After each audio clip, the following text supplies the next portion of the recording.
Hey guys, how's it going? Thanks for coming back to the channel. If you like this kind of content, please subscribe, like the video, that type of thing. It really helps me out growing the audience and shows that you like the kind of video we're doing. So this is the sport bumper off of my 2003 Dodge Ram. It is a 3500, but I believe this sport bumper is the same on all 03 to 05 Dodge Rams. That's 1500, 2500, and 3500. What we've done here is we have Raptor lined this bumper. And it's turned out quite well, so I wanted to give you guys a quick video of how I did it and how I achieved this texture, which isn't really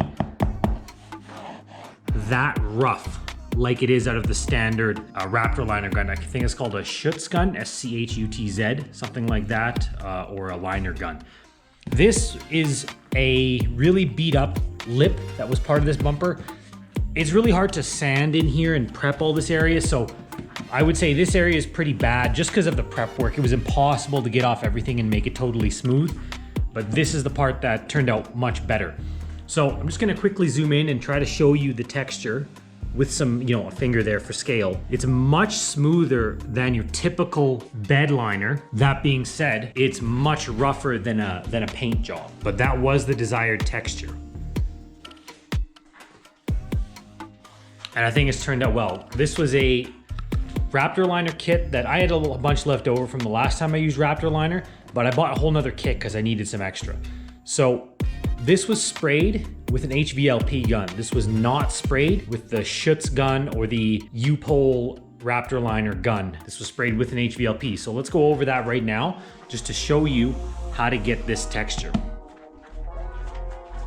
Okay, this is the mixing ratios that they recommend. So if you want to make this amount of product, you mix this amount of your coating, this amount of your hardener, and then this amount of your color. Now, when you spray through an HVLP gun, you need to further reduce the product because it's too thick to flow through an HVLP gun. In my first application, I wanted 750 grams of product. So I did the math, and that's 583 grams of the liner, 168 grams of the hardener, 38 grams of color, and then I had 3 different reducer percentages. If I wanted 10% reducer, it was 79 grams, 15% reducer, it was 118 grams, and 20% reducer was 158 grams. I chose 15%. So these are the items here. This is your liner product.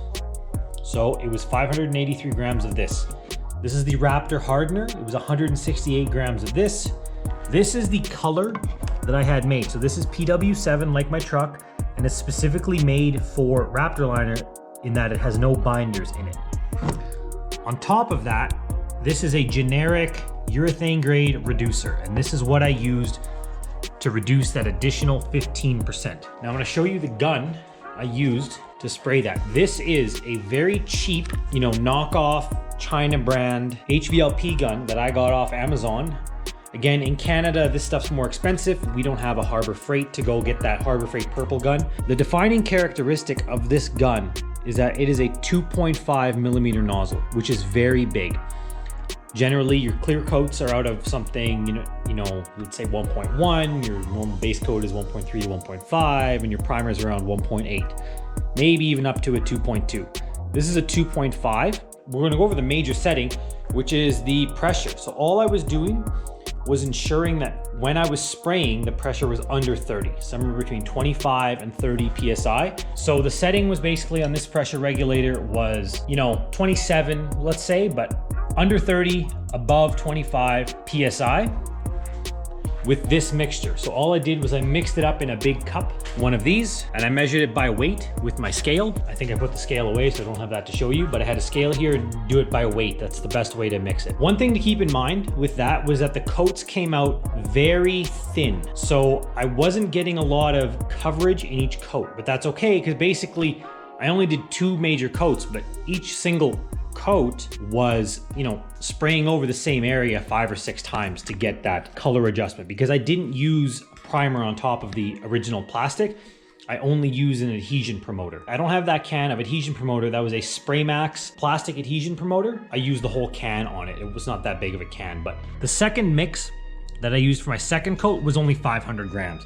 So I just followed these numbers, 500 grams of product, Sorry, to make 500 grams of product, I used 388 grams of the liner, 112 of the hardener, 25 of the color, and then it was 15% hardener, which works out to 75 grams instead of 118 like it was for 750 grams of product. Mix that up in the cup, stir it, all that stuff. You have to mix it for a long time. If you've got a cup with the lid to shake it, do that because that liner doesn't mix well. But yeah, that's pretty much it. You can see the finished product right here. Again, ignore all the damage on this thing. I had to rivet in some supports in the back. Don't worry about that. But the overall finish on this turned out to be quite good. It has some nice hardness to it, and it's also still flexible. It's not gonna crack or anything like that. It's flexible enough, just like liner. Anyways, that's it.